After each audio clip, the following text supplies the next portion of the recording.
السلام عليكم ورحمة الله وبركاته. الحمد لله نحمده ونستعينه ونستغفره ونؤمن به ونتوكل عليه ونعوذ بالله من شرور أنفسنا ومن سيئات أعمالنا. من يهده الله فلا مضل له ومن يضلل فلا هادي له. وأشهد أن لا إله إلا الله وحده لا شريك له وأشهد أن محمدا عبده ورسوله أرسله بالحق بشيرا ونذيرا وداعيا إلى الله بإذنه وسراجا منيرا. ومن يطع الله ورسوله فقد رشد ومن يعص الله ورسوله فقد غوى وقد ضل ضلالا مبينا. اللهم صل وسلم على عبدك ورسولك نبينا محمد وعلى آله وصحبه وسلم تسليما كثيرا.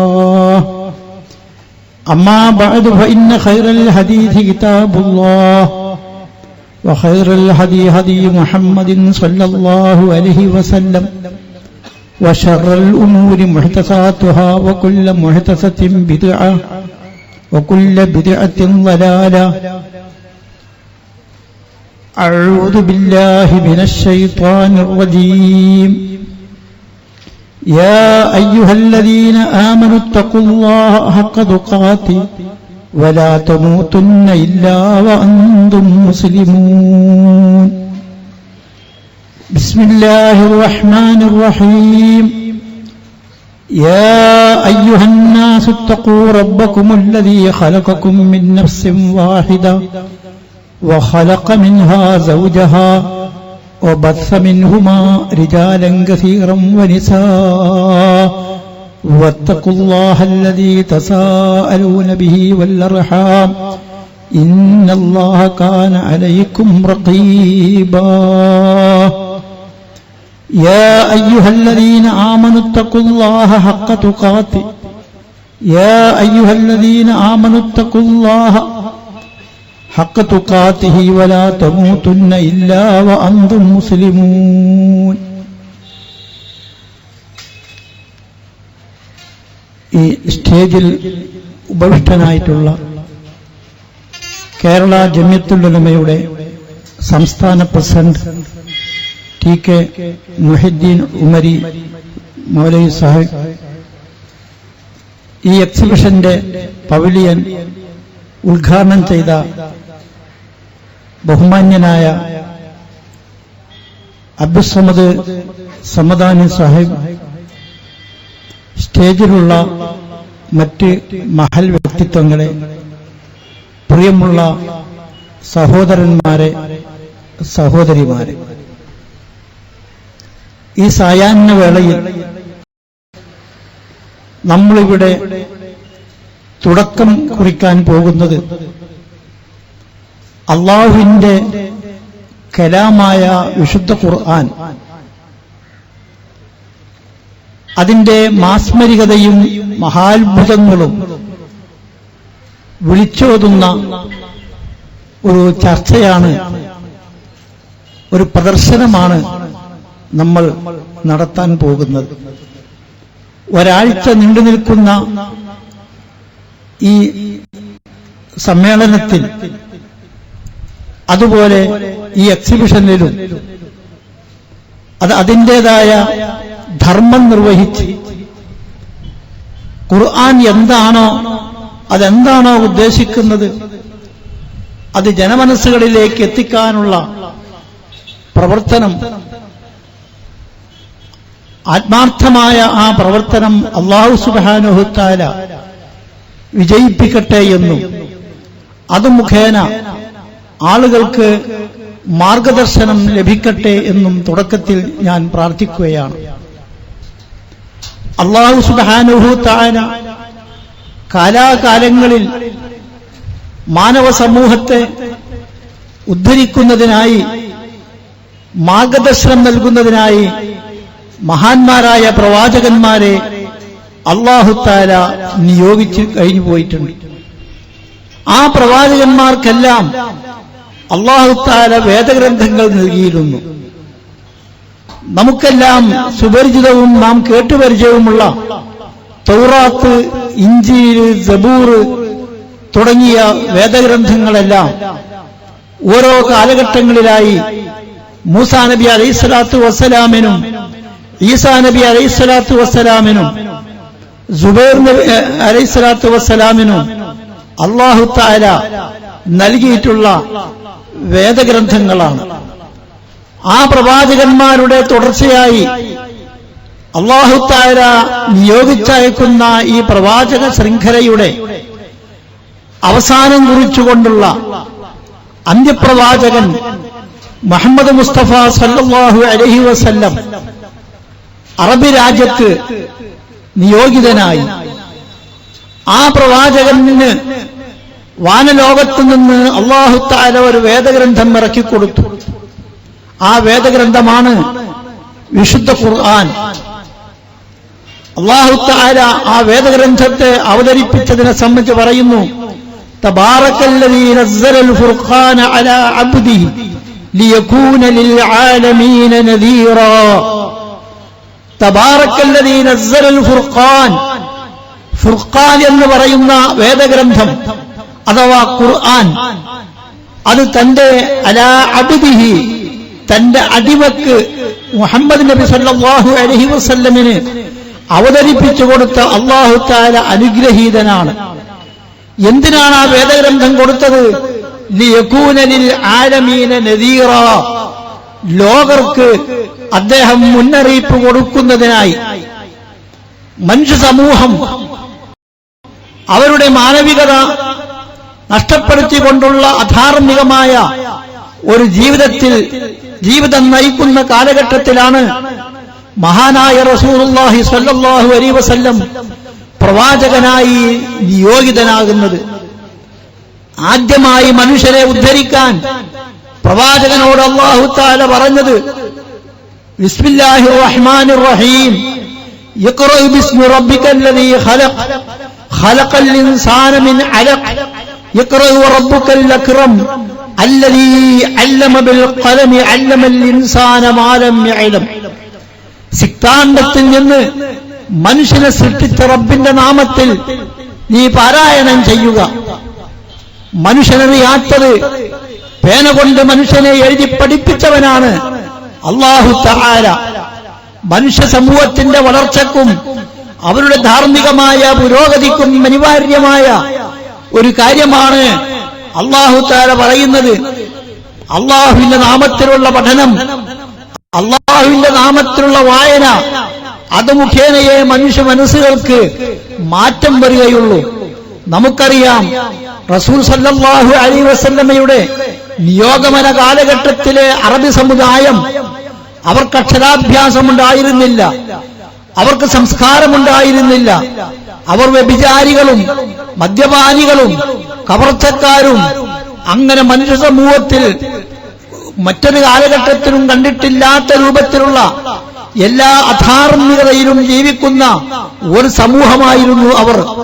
ഏറ്റവും വലിയ അധപ്പതനം പ്രപഞ്ചത്തിന്റെ സൃഷ്ടാവായ അല്ലാഹു സുബ്ഹാനഹു വ തആല, അവനെ വിളിച്ച് പ്രാർത്ഥിക്കാൻ ഉത്തരവാദപ്പെട്ട മനുഷ്യൻ, ആ അല്ലാഹുവിന്റെ ഭവനം ലോകത്താദ്യമായി അല്ലാഹുവിനെ ആരാധിക്കാനായി നിർമ്മിക്കപ്പെട്ട കഅബാലയത്തിൽ ഇബ്രാഹിം നബി അലൈഹിസ്സലാമിന്റെയും ഇസ്മായിൽ നബി അലൈഹിസ്സലാമിന്റെയും അതുപോലെ മക്കാ രാജ്യത്ത് ജീവിച്ച് മരിച്ചുപോയിട്ടുള്ള മഹാത്മാക്കളായ ആളുകളുടെയും എല്ലാം പ്രതിമകൾ വെച്ച് പ്രതിഷ്ഠിച്ച് അവക്ക് പൂജകൾ നടത്തുന്ന വിശ്വാസ അധപ്പതനത്തിലേക്ക് അവർ മൂക്കുകുത്തി വീണിരുന്നു. ആ ഘട്ടത്തിലാണ് അജഅലൽ ആലിഹത ഇലാഹൻ വാഹിദ ഇന്ന ഹാദാ ലശൈഉൻ നുജാബ്, ഏകനായ അല്ലാഹുവിനെയാണ് ആരാധിക്കേണ്ടത്. ആകാശങ്ങളെ സൃഷ്ടിച്ച, ഭൂമിയെ സൃഷ്ടിച്ച, മനുഷ്യരെ നിങ്ങളെ സൃഷ്ടിച്ചിട്ടുള്ള, അതുപോലെ നിങ്ങൾ കാണുന്ന ഈ പർവ്വതങ്ങളെയും ഒട്ടകങ്ങളെയും എല്ലാം സൃഷ്ടിച്ചിട്ടുള്ള അല്ലാഹുവിനെ മാത്രമേ നിങ്ങൾ ആരാധിക്കാവൂ. ഏകനായ റബ്ബിനെ മാത്രം ആരാധിക്കുക എന്ന് പറഞ്ഞപ്പോൾ അവർ ചോദിച്ചത് അജഅലൽ ആലിഹത ഇലാഹൻ വാഹിദൻ ഇന്ന ഹാദാ ലശൈഉൻ ഉജാബ്, എല്ലാ ദൈവങ്ങളെയും കൂട്ടി മുഹമ്മദ് ഒന്നാക്കിയോ ഒരു ദൈവമാക്കിയോ, ഇത് ഒരു വലിയ അത്ഭുതം തന്നെയാണ് എന്നവർ ആശ്ചര്യപ്പെടുകയാണ് ചെയ്തത്. ലാത്തയെയും ഉസ്സയെയും മനാത്തെയും ഹുബിലെയും എല്ലാം ഞങ്ങൾ ആരാധിക്കുന്നത് അവ ദൈവങ്ങളായതുകൊണ്ടല്ല, വമാ നഅ്ബുദുഹും ഇല്ലാ ലിയുഖർരിബൂനാ ഇലല്ലാഹി സുൽഫാ, അല്ലാഹുവിലേക്ക് ഞങ്ങളെ അടുപ്പിക്കുന്നതിന് വേണ്ടി മാത്രമാണ് ഞങ്ങൾ അവരെ ആരാധിക്കുന്നത്. ഞങ്ങൾക്കും അല്ലാഹുവിനുമിടയിൽ ഒരു തവസ്സുലായിട്ട് ഞങ്ങളുടെ കാര്യങ്ങൾ അള്ളാഹുവിന്റെ മുമ്പിൽ സമർപ്പിക്കാൻ ഇവരെ കൊണ്ട് മാത്രമേ സാധിക്കുകയുള്ളൂ. ഞങ്ങൾ നേരിട്ട് വിളിച്ച് പ്രാർത്ഥിച്ചാൽ അള്ളാഹു തആല അത് കേൾക്കുകയില്ല. അള്ളാഹു പരമോന്നതനാണ്, ഞങ്ങൾ ഒരുപാട് താഴ്ത്തട്ടിലാണ് കിടക്കുന്നത്. മാത്രമല്ല എത്രയോ കൂടുതൽ മഹാപാപങ്ങൾ ചെയ്തവരാണ് ഞങ്ങൾ എന്നൊക്കെയുള്ള വിശ്വാസങ്ങളായിരുന്നു അവർക്ക്. ആ സമൂഹത്തിലേക്ക് ഏകദൈവ വിശ്വാസത്തിന്റെ മഹത്വം പഠിപ്പിക്കുന്നതിന് വേണ്ടിയാണ് വിശുദ്ധ ഖുർആൻ അവതരിപ്പിച്ചത്. ഖുർആൻ ഓതിക്കൊടുത്തുകൊണ്ടാണ് നബി സല്ലല്ലാഹു അലൈഹി വസല്ലമ വിശ്വാസപരമായി അധപ്പതിച്ച ആ സമൂഹത്തെ മാറ്റിയെടുത്തത്. അവർക്ക് ഏകനായ റബ്ബിനെ മഹത്വം ചൂണ്ടിക്കാണിച്ചു കൊടുക്കാൻ വേണ്ടി ഒന്നാമതായി അവരോട് തന്നെ നിങ്ങളിലേക്ക് തന്നെ ചിന്തിക്കുക, വഫീ അൻഫുസികും അഫലാ തുബ്സിറൂൻ, നിങ്ങളെപ്പറ്റി പഠിക്കുക. നിങ്ങൾക്ക് കണ്ണും കാതും കരളും ചെവിയും എല്ലാം തന്നത്, നടക്കാനുള്ള കാലും പിടിക്കാനുള്ള കൈയും ചിന്തിക്കാനുള്ള ബുദ്ധിയും എല്ലാം തന്നത് ഏകനായ അല്ലാഹുവാണ്. നിങ്ങളുടെ ഉപജീവനത്തിന് വേണ്ടിയും നിങ്ങളുടെ യാത്രക്ക് വേണ്ടിയും നിങ്ങൾ ഉപയോഗിക്കുന്ന ഒട്ടകത്തെക്കുറിച്ച് നേരത്തെ സമദാനി സാഹിബ് ഇവിടെ വിശദീകരിച്ചല്ലോ. അഫലാ യൻദുറൂന ഇലൽ ഇബ്രി കൈഫ ഖുലിഖത് വഇലസ് സമാഇ കൈഫ റുഫിഅത്, ആകാശം എങ്ങനെയാണ് അത് ഉയർത്തപ്പെട്ടത് എന്ന്. സാധാരണ ഒരു പന്തലുണ്ടാക്കുമ്പോൾ എത്രയോ കാലുകൾ വേണം, എന്നാൽ ആകാശത്തിന് നിങ്ങളുടെ കണ്ണുകൊണ്ട് കാണാനും കഴിയാത്ത തൂണുകളാലാണ് അല്ലാഹു തആല ആകാശത്തെ സൃഷ്ടിച്ചത് എന്ന്. ഒരാകാശത്തിന്റെ മീതെ മറ്റൊരാകാശമായി സപ്ത ആകാശങ്ങളുണ്ട് എന്ന് വിശുദ്ധ ഖുർആൻ നമ്മെ പഠിപ്പിക്കുന്നു. ഈ ആകാശം മനുഷ്യന്റെ മീതെ തകർന്നു വീഴാതെ എത്രയോ ലക്ഷോപലക്ഷം കൊല്ലങ്ങളായി അത് നിലനിൽക്കുകയാണ്. നിങ്ങൾ അതിനെ സംബന്ധിച്ച് പഠിക്കണം. അതുപോലെ തന്നെ അറബി രാജ്യത്ത് കാണുന്ന വളരെ ആകാശം മുട്ടി നിൽക്കുന്ന വലിപ്പത്തിലുള്ള പർവ്വത ശിഖരങ്ങൾ, ആ പർവ്വതങ്ങൾ എങ്ങനെയാണ് നാട്ടപ്പെട്ടത് എന്ന് നിങ്ങളൊന്ന് ചിന്തിക്കണം, പഠിക്കണം, ആലോചിക്കണം എന്ന് അല്ലാഹു തആല പറയുന്നു. അതുപോലെ തന്നെ വൈലൽ അർളി കൈഫ സുതിഹത്, നിങ്ങൾ ഭൂമി എങ്ങനെയാണ് വിധാനിക്കപ്പെട്ടതെന്ന് നിങ്ങൾക്ക് കൃഷി ചെയ്യാനും നിങ്ങൾക്ക് റെയിൽ പാളങ്ങൾ ഉണ്ടാക്കാനും വിശാലമായ റോഡുകൾ ഉണ്ടാക്കാനും നിങ്ങൾക്ക് വീടുകൾ ഉണ്ടാക്കാനും കളിഗ്രൗണ്ടുകൾ ഉണ്ടാക്കാനും എല്ലാം സൗകര്യപ്പെടുമാറുള്ള ഈ ഭൂമി നിങ്ങൾക്ക് സൗകര്യപ്പെടുത്തി തന്നത് ആരാണെന്ന് നിങ്ങൾ ചിന്തിക്കുക. അങ്ങനെ ചിന്തിച്ച് ഏകനായ അല്ലാഹുവിനെ നിങ്ങൾ കണ്ടെത്തുക. അപ്പോൾ മനുഷ്യനോട് തുടക്കത്തിൽ തന്നെ പറഞ്ഞത് ഇഖ്റ ബിസ്മി റബ്ബിക്കല്ലദീ ഖലഖ, സൃഷ്ടിച്ചവനായ അല്ലാഹുവിന്റെ പേരിലാണ് നീ വായിക്കേണ്ടത്. നീ എന്തെങ്കിലും പഠിച്ചിട്ട് കാര്യമില്ല. നിങ്ങളുടെ ശാസ്ത്ര സാങ്കേതിക വിദ്യകൾ ഒരുപാട് വളർന്ന് വികസിക്കും, അതിന്റെ പ്രയോജനങ്ങൾ ലഭിക്കും. പക്ഷേ ദൈവത്തിന്റെ പേരിലുള്ള പഠനങ്ങളല്ല, അല്ലാഹുവിന്റെ പേരിലാണ് പഠിക്കേണ്ടത്. ആ റബ്ബ് ആരാണെന്ന് അവര് ബോധ്യപ്പെടുത്തി കൊടുത്തു. അല്ലദീ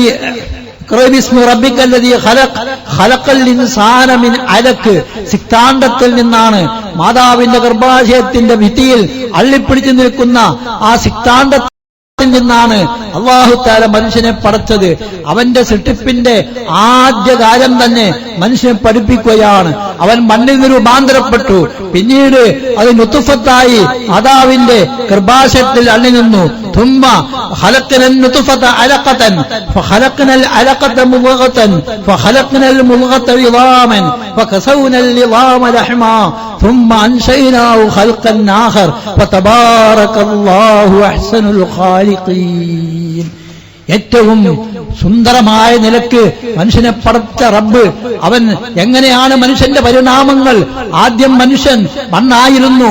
മണ്ണിന്റെ സുരാരത്തിൽ നിന്ന്, അതിന്റെ സത്തയിൽ നിന്നാണ് മനുഷ്യന് രൂപം കൊള്ളാനുള്ള അടിത്തറ.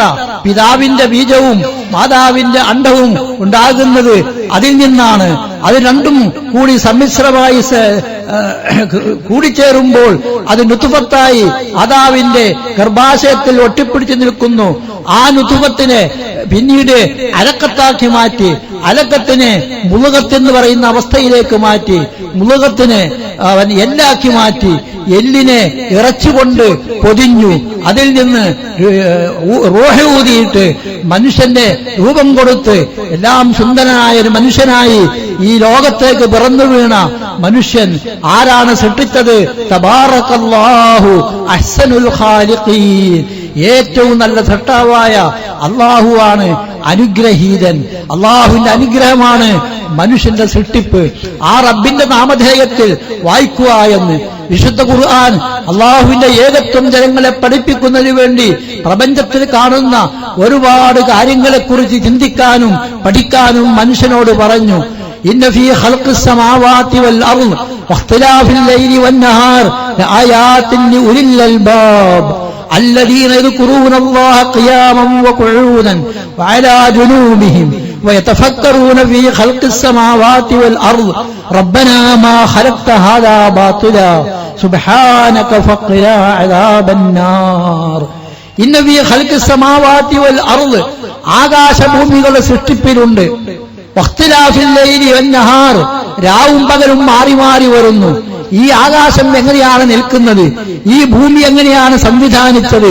ഇവിടുത്തെ കാട്ടാറുകളും ഇവിടുത്തെ സമുദ്രങ്ങളും വലിയ വലിയ മാമരങ്ങളും വൻ പർവ്വതങ്ങളും കാട്ടിലെ ജന്തുക്കളും എങ്ങനെയാണ് നിലകൊള്ളുന്നത് എന്ന് നിങ്ങൾ ചിന്തിക്കേണ്ടതുണ്ട്. വഖ്തിലാഫിൽ ലൈലി വന്നഹാരി, രാവും പകലും മാറി മാറി വരുന്നു. ഇതാ സൂര്യൻ അസ്തമിക്കാൻ പോവുകയാണ്. ഒരു 6:45 സമയമാകുമ്പോഴേക്കും സൂര്യൻ അസ്തമിച്ചു. പിന്നീട് നാം ഭക്ഷണം കഴിച്ച് നമസ്കാരം കഴിഞ്ഞ് കിടന്നുറങ്ങി. നേരം പുലരുമ്പോൾ അതാ ഈ സൂര്യൻ കിഴക്ക് ഭാഗത്ത് ഉദിച്ചിരുകയാണ്. എങ്ങനെയാണ് സംഭവിക്കുന്നത്? പിന്നീട് നമുക്ക് പകലാകുന്നു, രാത്രി കഴിഞ്ഞ് പകലാകുന്നു. അങ്ങനെ കുറെ രാവും പകലും മാറി മാറി വരുന്നു. ഈ വിഷയത്തിൽ ചിന്തിക്കുന്ന ആളുകൾക്ക് ഇന്ന ഫീ ദാലിക ഇബ്റത്തൻ ലിഉലിൽ അൽബാബ്, ബുദ്ധിയുള്ള ആളുകൾക്കതിൽ ചിന്തിക്കാനുണ്ട്.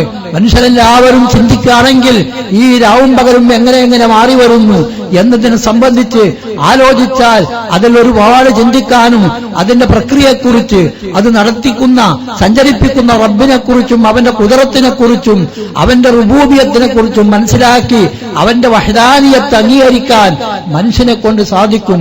അവൻ ചിന്തിക്കുമ്പോൾ പറയും, റബ്ബനാ മാ ഖലഖ്ത ഹാദാ ബാതിലാ, അല്ലാഹുവേ ഇതൊന്നും നീ വെറുതെ സൃഷ്ടിച്ചതല്ല, വെറുതെ കാഴ്ചപ്പണ്ടങ്ങളാക്കി സൃഷ്ടിച്ചതല്ല, മറിച്ച് എന്തോ മഹത്തായ ഉദ്ദേശം. ഒന്ന്, അവന്റെ സൃഷ്ടി വൈഭവത്തിലേക്ക് ബുദ്ധിയുള്ള മനുഷ്യരെ ക്ഷണിക്കാനുള്ള ആയാത്തുകളായിട്ടാണ് അല്ലാഹു തആല സൃഷ്ടിച്ചിട്ടുള്ളത്. പിന്നെ ഈ ഭൂമിയിലും ഈ ഭൂമി കൊണ്ടും സൂര്യനെ കൊണ്ടും ഉള്ള പ്രയോജനങ്ങൾ, സൂര്യന്റെ ഊർജം, അതിന്റെ വെളിച്ചം എല്ലാം മനുഷ്യൻ വശീകരിച്ച് അവൻ സ്വായത്തമാക്കി അവന്റെ ജീവിതത്തിന് വേണ്ടി ഉപയോഗപ്പെടുത്താൻ ഭൂമിയിൽ കാണുന്ന സസ്യലതാദികളും കാട്ടുജന്തുക്കളും അതുപോലെ എല്ലാറ്റിൽ നിന്നുമുള്ള പ്രയോജനം മനുഷ്യൻ സ്വന്തമാക്കി അവന്റെ ഉപജീവനത്തിന് വേണ്ടി ഉപയോഗപ്പെടുത്താൻ അവൻ തയ്യാറാവുകയാണെങ്കിൽ ഇന്ന ഫീ ദാലിക ആയാത്തിൻ ഉലിൽ അൽബാബ്, അതിൽ ചിന്തിക്കുന്ന ആളുകൾക്ക് ഒരുപാട് ദൃഷ്ടാന്തങ്ങളുണ്ട്. അവൻ പറയും, റബ്ബനാ മാ ഖലഖ്ത ഹാദാ ബാതിലാ, അല്ലാഹുവേ നീ ഇതൊന്നും വെറുതെ സൃഷ്ടിച്ചതല്ല, പ്രയോജനമുണ്ട്, ഉപകാരമുണ്ട്. മനുഷ്യരായ ഞങ്ങൾക്ക് ഒരുപാട് ഉപകാരങ്ങളുണ്ട്. ഞങ്ങൾ നിന്നെ അംഗീകരിക്കുന്നു, നിന്റെ റുബൂബിയത്ത് ഞങ്ങൾ അംഗീകരിക്കുന്നു, നിന്റെ ഉലൂഹിയത്ത് ഞങ്ങൾ അംഗീകരിക്കുന്നു, നിന്റെ കഴിവുകള്, നിന്റെ അസ്മാകള്, നിന്റെ അഫ്ആലുകള് ഞങ്ങൾ സമ്മതിക്കുന്നു. നിന്റെ ഏകത്വം അംഗീകരിച്ചുകൊണ്ട് നിനക്ക് കീഴ്പ്പെട്ടുകൊണ്ട് ഞങ്ങളിതാ ജീവിക്കുകയാണ് എന്ന് മനുഷ്യൻ സമ്മതിക്കുന്നു. വിശുദ്ധ ഖുർആൻ പഠിക്കുമ്പോൾ ഒന്നാമതായി നമ്മളുണ്ടാവേണ്ട മാറ്റം അതാണ്. പ്രവാചകൻ വരുത്തിയ മാറ്റം അതാണ്. കേവലം 23 കൊല്ലക്കാലത്തെ അറബ് രാജ്യത്തുള്ള ജീവിതം പ്രവാചകൻ മദീനയിൽ വെച്ച് മരണപ്പെട്ടു പോകുമ്പോൾ ജസീറത്തുൽ അറബ് എന്ന് പറയുന്ന ആ പ്രദേശത്ത് മാത്രമല്ല ഉത്തരാഫ്രിക്കയിലേക്കും അതുപോലെ ഇറാൻ, ഇറാഖ് തുടങ്ങിയ സ്ഥലങ്ങളിലേക്കുമെല്ലാം ഇസ്ലാം കടന്നെത്താനുള്ള പ്രവാചകന്റെ സന്ദേശം അവിടൊക്കെ വ്യാപിക്കുകയുണ്ടായി. പ്രവാചകന്റെയും പ്രവാചകന്റെ സഹാബ കിറാമിന്റെയും പ്രവർത്തനം കൊണ്ടാണ് ഇസ്ലാമിക സന്ദേശം അവിടെയെല്ലാം എത്തിയത്. പ്രവാചകന്റെ വഫാത്തിന് ശേഷം ഖുലഫാഉർ റാഷിദുകൾക്ക് ശേഷം കുറഞ്ഞ കാലം കൊണ്ട് മധ്യപൗരസ്ത്യ ദേശത്ത് മുഴുവൻ ഇസ്ലാം കടന്നെത്തി, വിശുദ്ധ ഖുർആൻ കടന്നെത്തി. കാരണം ഖുർആൻ മനുഷ്യനോട് ചിന്തിക്കാൻ പറയുന്നു. ആകാശത്തെക്കുറിച്ചും നക്ഷത്രങ്ങളെക്കുറിച്ചും ഈ ഭൂമിയിലെയും ആകാശത്തിലെയും മനുഷ്യന്റെ സ്വന്തം വ്യക്തിത്വത്തിലെയും കഴിവുകളെക്കുറിച്ച് ആലോചിക്കാൻ പറഞ്ഞപ്പോൾ മനുഷ്യൻ ഒരുപാട് ആലോചിച്ചു, ഒരുപാട് ചിന്തിച്ചപ്പോൾ അവർക്കൊരുപാട് കാര്യങ്ങൾ കണ്ടെത്താൻ കഴിഞ്ഞു. നാം ഇന്ന് അറിയപ്പെടുന്ന ലോകത്തുള്ള എല്ലാ ശാസ്ത്രങ്ങളുടെയും അടിസ്ഥാനങ്ങൾ കണ്ടുപിടിച്ചത് കെമിസ്ട്രിയുടെയും ഫിലോസഫിയുടെയും അതുപോലെ തന്നെ ഫിസിക്സിന്റെയും മാത്തമാറ്റിക്സിന്റെയും എല്ലാം അടിസ്ഥാനങ്ങൾ കണ്ടുപിടിച്ചത് മുസ്ലിങ്ങളാകുന്നു. കാരണം ഖുർആൻ അവരോട് പഠിക്കാൻ പറഞ്ഞു, ചിന്തിക്കാൻ പറഞ്ഞു. നിങ്ങൾ നോക്കൂ, സൂറത്തുൽ ഖിയാമയുടെ ആരംഭത്തിൽ അല്ലാഹു തആല പറയുന്നു, ലാ ഉഖ്സിമു ബിയൗമിൽ ഖിയാമ വലാ ഉഖ്സിമു ബിന്നഫ്സിൽ ലവ്വാമ അയഹ്സബുൽ ഇൻസാനു അല്ലൻ നജ്മഅ ഇളാമ ബലാ ഖാദിരീന അലാ അൻ നുസവ്വിയ ബനാന. മനുഷ്യനോട് പറയുകയാണ്, നിങ്ങൾക്ക് ഈ ഭൗതിക ലോകത്തെ ജീവിതം കഴിഞ്ഞാൽ മറ്റൊരു ജീവിതമുണ്ട്. ആ ജീവിതത്തിൽ നാം നിങ്ങളെല്ലാവരെയും ഒരുമിച്ച് കൂട്ടുമ്പോൾ നിങ്ങളുടെ ഈ കൈവിരലിലെ വിരലുകളുടെ അറ്റങ്ങൾ പോലും വിരൽത്തുമ്പുകൾ പോലും നാം അവിടെ ഹാജരാക്കും. നമ്മൾ ഇന്നിവിടെ മരിച്ച ആളുകളെ കത്തിച്ചു കളയുന്നവരുണ്ട്. മരിച്ച കുറെ ആളുകളെയൊക്കെ വൈദ്യശ്മശാനങ്ങളിൽ വെച്ച് കരിച്ചു കളയുന്നു. ഹിന്ദുക്കളെല്ലാം അവർ അഗ്നിക്കിരയാക്കി അങ്ങനെ ചെതവെച്ച് അവസാനിപ്പിക്കാറുണ്ട്. മനുഷ്യരെല്ലാം ഖബറുകളിൽ അടക്കം ചെയ്ത് അവസാനിപ്പിക്കുന്നു. എന്നാൽ മനുഷ്യൻ മണ്ണോട് മണ്ണ് ചേർന്നാലും അവൻ അഗ്നിക്കിരയായാലും മത്സ്യങ്ങളോ ഹിംസ്ര ജന്തുക്കളോ മനുഷ്യനെ പിടിച്ചു വിഴുങ്ങിപ്പോയാലും മനുഷ്യൻ പരലോകത്ത് അല്ലാഹു തആല ഹാജരാക്കും. ബലാ ഖാദിരീന അലാ അൻ നുസവ്വിയ ബനാന. അവന്റെ വിരൽ തുമ്പുകൾ ഹാജരാക്കാൻ നാം കഴിവുറ്റവനാണ്. നോക്കൂ, നമ്മൾ ഇന്ന് ഒരു ഡോക്യുമെന്റ് ഒരു രജിസ്റ്റർ ഓഫീസിൽ വെച്ച് ഒരു ആധാരം രജിസ്റ്റർ ചെയ്യുമ്പോൾ നമ്മൾ എത്ര ഒരു ഗസറ്റഡ് ഓഫീസറാണ് അതിനുവേണ്ടി ആധാരം രജിസ്റ്റർ ആക്കാൻ പോകുന്നതെങ്കിലും അദ്ദേഹത്തിന്റെ വിരൽത്തുമ്പാണ് അവിടുത്തെ പ്യൂണുമാര് ആ ആധാരത്തിൽ വെച്ചമർത്തുന്നത്. ഞാൻ ഗസറ്റഡ് ഓഫീസറാണ്, എത്രയോ ഒപ്പിട്ടവനാണ്, എനിക്ക് അങ്ങനെ കയ്യൊപ്പിടേണ്ട ആവശ്യമില്ല എന്നല്ല അവിടെ പറയാറുള്ളത്. കാരണം അതൊരാവശ്യമാണ്. അതെന്തിനാണെന്ന് വെച്ചാൽ മനുഷ്യന്റെ വിരൽത്തുമ്പുകൾ ഒരിക്കലും മാറുകയില്ല. ലോകത്തുള്ള ഓരോരുത്തരുടെയും വിരൽത്തുമ്പുകൾ അത് വ്യത്യസ്തങ്ങളാകുന്നു. ഇങ്ങനെ നാം ഖുർആനെ സംബന്ധിച്ച് പഠിച്ചാൽ ഖുർആനിൽ നിന്ന് ഒരുപാട് ശാസ്ത്രീയമായ കാര്യങ്ങൾ നമുക്ക് മനസ്സിലാക്കാൻ സാധിക്കും. തേനീച്ച എന്ന് പറയുന്നത് ഒരു ചെറിയ ജീവിയാണല്ലോ. ആ ജീവിയെ സംബന്ധിച്ച് അല്ലാഹു തആല പറഞ്ഞു, വൗഹാ റബ്ബുക ഇലൻ നഹ്ലി അനിത്തഖ്ദീ മിനൽ ജിബാലി ബുയൂതൻ വമിനശ് ശജരി വമിമ്മാ യഅരിശൂൻ ثم കുലി മിനസ് സമറാത്തി മിൻ കുല്ലി സമറാത്തി വസുലുകി സുബല റബ്ബികി ദുലല. അല്ലാഹു തആല തേനീച്ചയ്ക്ക് ഉത്ബോധനം നൽകി, നീ കൂടുണ്ടാക്കണം. എവിടൊക്കെയാണ് കൂടുണ്ടാക്കുന്നത്? മലമുകളിൽ കൂടുണ്ടാക്കണം. അതുപോലെ മരത്തിന്റെ മുകളിൽ, മനുഷ്യൻ നിർമ്മിക്കുന്ന കെട്ടിടങ്ങളുടെ മുകളിൽ. എന്നിട്ടോ നീ കായ്കനികളിൽ നിന്നും പഴവർഗ്ഗങ്ങളിൽ നിന്നും അതിന്റെ നീരുകൾ മധു നുകർന്നുകൊണ്ടുവന്ന് അള്ളാഹുവിന്റെ മാർഗത്തിൽ നീ ശരിയായ മാർഗത്തിൽ നീ പ്രവേശിക്കുകയും എന്നിട്ട് ആ തേനീച്ചക്കൂട്ടിൽ ആ തേനീച്ച കുഞ്ഞുങ്ങളെ വിരിക്കുകയും അതിൽ നിന്ന് തേനുൽപാദിപ്പിക്കുകയും അതിന്റെ വായിൽ വെച്ച് ഈ മധു മുഖേന തേനുണ്ടാക്കുകയും ചെയ്യുന്നു. അല്ലാഹു തആല പറയുന്നു, ആ തേനിൽ നിങ്ങൾക്ക് ശിഫയുണ്ട്. ഈ പറഞ്ഞ ആയത്തിൽ ഒരുപാട് ശാസ്ത്രതത്വങ്ങൾ പിൽക്കാലത്ത് രൂപം കൊണ്ടിട്ടുണ്ട്. അതായത് തേനീച്ചക്കൂട്ടിലെ റാണി എന്ന് പറയുന്ന ആ പെണ്ണീച്ച ജോലി ചെയ്യാതെ അവിടെ ഇരിക്കുകയാണ്. അതിന് മുട്ടയിടുക എന്ന ജോലിയാണുള്ളത്. എന്നാൽ ആണീച്ചകൾ അവർ ജോലിക്ക് പോവുകയില്ല.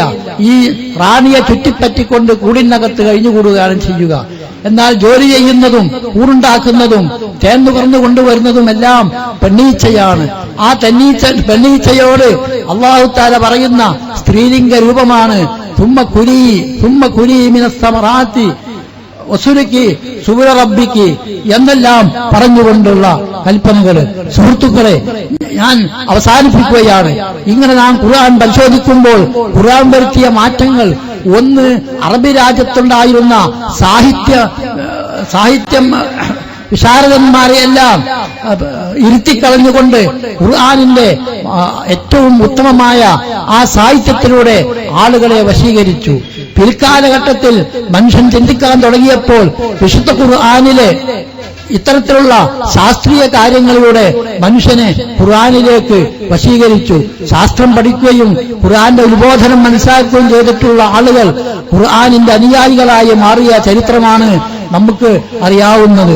അതുകൊണ്ട് നമ്മുടെ കൈവശമുള്ള വിശുദ്ധ ഖുർആൻ അത് കേവലം ഒരു ഗ്രന്ഥമായി നമ്മുടെ വീട്ടിൽ വെക്കാതെ, അത് നല്ല ഹറമിലെ ഇമാമുകളുടെ ഓത്ത് നമ്മുടെ വീട്ടിൽ ആ കേസറ്റ് വെച്ച് ഓതുക മാത്രമല്ലാതെ ഖുർആൻ പഠിക്കാനും അതിനെക്കുറിച്ച് ചിന്തിക്കാനും അത് നമ്മുടെ ജീവിതത്തിൽ പകർത്താനും ഖുർആൻ ഏതെല്ലാം കാര്യങ്ങളിലേക്ക് വെളിച്ചം പകരുന്നുണ്ടോ അതെല്ലാം തന്നെ മനസ്സിലാക്കിക്കൊണ്ട് ജീവിച്ച് അതിന്റെ ആത്യന്തികമായ ലക്ഷ്യം പരലോകത്ത് അള്ളാഹുവിന്റെ സ്വർഗം ലഭിക്കുക എന്നതാണ്. അതിനുവേണ്ടി നാം പരിശ്രമിക്കണമെന്നും ഈ സന്ദേശം മാനവ സമൂഹത്തെ മുഴുവൻ എത്തിക്കണമെന്നും അതിന്റെ ഉത്തരവാദിത്വം നാം ഏറ്റെടുക്കണം. എന്തെല്ലാം ഭൗതികമായ പ്രതിസന്ധികൾ നമുക്കുണ്ടായിരുന്നാലും നാം ഒറ്റക്കെട്ടായി നിന്ന് ഈ സന്ദേശം ആലോചനയിൽ എത്തിക്കാനുള്ള ശ്രമത്തിൽ നാം കൈകോർത്തുനിന്ന് പ്രവർത്തിക്കണമെന്നും നിങ്ങളെ ഉപദേശിച്ചുകൊണ്ട് ഈ സമ്മേളനം ഉദ്ഘാടനം ചെയ്തതായി അറിയിച്ചുകൊണ്ട് അവസാനിപ്പിക്കുന്നു. വസല്ലല്ലാഹു വസല്ലമ വബാറക അലാ നബിയിനാ മുഹമ്മദി വആലിഹി വസഹ്ബിഹി വസല്ലമ തസ്ലീമൻ കസീറ. സുബ്ഹാന റബ്ബിക റബ്ബിൽ ഇസ്സത്തി അമ്മാ യസിഫൂൻ വസലാമുൻ അലൽ മുർസലീൻ വൽഹംദുലില്ലാഹി റബ്ബിൽ ആലമീൻ.